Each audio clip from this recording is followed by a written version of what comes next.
सोचिए, आप अचानक जागते हैं, आंखें खुलती हैं लेकिन अंधेरा है, हाथ पैर हिलते हैं लेकिन जगह बहुत छोटी है और सांस लेने में दिक्कत हो रही है। आपको याद नहीं आता कि आप कहाँ हैं, कौन है आप। हमारी कहानी की हीरोइन, जिसका नाम हमें बाद में पता चलता है एलिजाबेथ, वो भी एक ऐसे ही छोटे से हाईटेक बॉक्स में जागती है। ये बॉक्स किसी मॉडर्न मेडिकल मशीन जैसा दिखता है। उसे कुछ याद नहीं है, ना उसका नाम, ना वो यहाँ कैसे आई, ना ही बाहर की दुनिया में क्या हो रहा है। उसे बस इतना पता है कि उसके पास सांस लेने के लिए बस थोड़ी सी ऑक्सीजन बची है और हर गुजरते सेकंड के साथ वो ऑक्सीजन कम होती जा रही है, जो बॉक्स के डिस्प्ले पर लगातार दिख रही है। बॉक्स में एक कंप्यूटर सिस्टम है जिसका नाम मिलो है। एक आर्टिफिशियल इंटेलिजेंस है जो एलिजाबेथ की हर बात सुनता है, उसके कमांड्स को फॉलो करता है, सवालों का जवाब देता है लेकिन अधूरे। एलिजाबेथ के पास दुनिया से जुड़ने का यही एक जरिया है। एलिजाबेथ घबरा कर बाहर निकलने की कोशिश करती है लेकिन बॉक्स बंद है। वो मिलो से मदद मांगती है। मिलो इस लड़की को इसका रिफ्लेक्शन दिखाता है।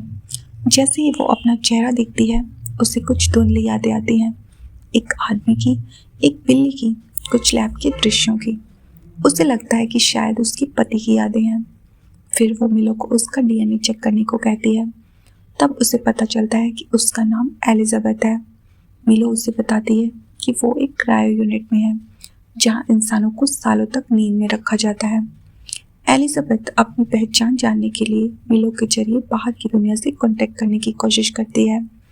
वो पुलिस को फ़ोन करवाती है और पुलिस को बताती है, मैं एक एआई चैम्बर में बंद हूँ, पर मुझे नहीं पता मैं कहाँ पर हूँ और किसने मुझे बंद किया है। वो पुलिस को उसकी लोकेशन ट्रैक करने को कहती है, लेकिन उन्हें लगता है कि ये कोई प्रैंक कॉल है और फ़ोन काट देती है। एलिजाबेथ बहुत ज़्यादा परेशान हो जाती है और उसकी ऑक्सीजन तेज़ी से कम होने लगती है। मिलो उसकी हालत देखकर उसे मर्सी किलिंग देने के बारे में पूछती है, पर एलिजाबेथ उसे रोकती है और उसे अपने बारे में और इन्फॉर्मेशन देने को बोलती है। तब उसे पता चलता है कि वो एक डॉक्टर है। जिस मशीन के अंदर वो बंद है, वो भी उसी ने बनाई थी। फिर वो अपने सोशल मीडिया अकाउंट को देखती है, जिसमें वो अपने हस्बैंड को देखती है। वो अपने पति को फ़ोन करने को कहती है, पर कोई लेडी वो फ़ोन उठाती है और कहती है, तुम्हारा हस्बैंड मर गया है, और फ़ोन डिस्कनेक्ट कर देती है। एलिजाबेथ चैम्बर को खोलने की कोशिश करती है पर नहीं खोल पाती। उसे चूहा दिखता है, पर वो समझ जाती है कि ये उसकी इमेजिनेशन है। फिर उसके पास पुलिस की कॉल आती है और बताती है, तुम्हारी डिटेल्स निकाल के हमें पता चला है तुम अपनी मोम के साथ रहती थी। एलिजाबेथ फिर से अपने आर्टिकल देखती है, जहाँ इस बार उसे उसका हस्बैंड नहीं दिखता।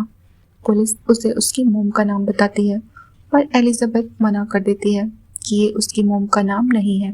वो ध्यान से सुनती है तो उसे लगता है कि पुलिस के पीछे कोई और भी है जो उससे ये सब बुलवा रहा था। फिर एलिजाबेथ को अपने हस्बैंड के नंबर से कॉल बैक आता है और वही लेडी फ़ोन पर होती है जिसने पहले फ़ोन उठाया था।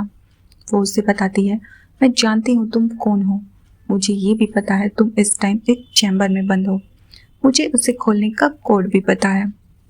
एलिजाबेथ उससे कोड पूछती है, वो बता देती है, पर साथ में उसे वार्न करती है कि भूल कर भी इस चैम्बर को खोलना मत, क्योंकि तुम स्पेस में हो और ग्रेविटी के बिना वहीं खो जाओगी।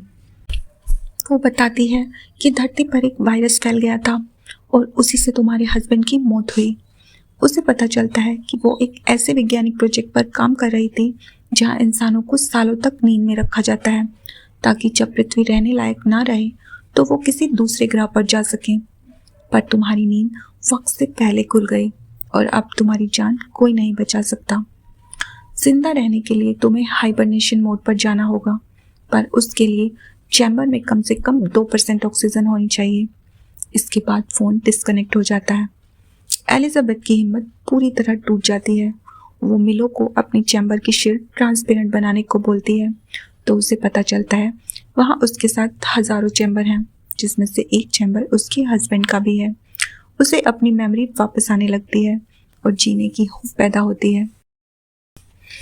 वो देखती है जब वो डॉक्टर थी तो वो एक चूहे पर एक्सपेरिमेंट कर रही थी, जिसमें कई चूहों को पजल मेज के अंदर डाला जाता है और इन चूहों में से जो भी चूहा उस मेज से बाहर निकलने में कामयाब हो जाता है, उसके बाद उस चूहे की यादों को एक क्लोन चूहे के अंदर डाला जाता है और वो क्लोन एक बार में ही मेज से बाहर आ जाता है, क्योंकि उस चूहे में वो यादें थी जो उस चूहे की थी जो मेज बाहर निकलने में कामयाब हो गया था। और यही एलिजाबेथ के साथ हुआ था।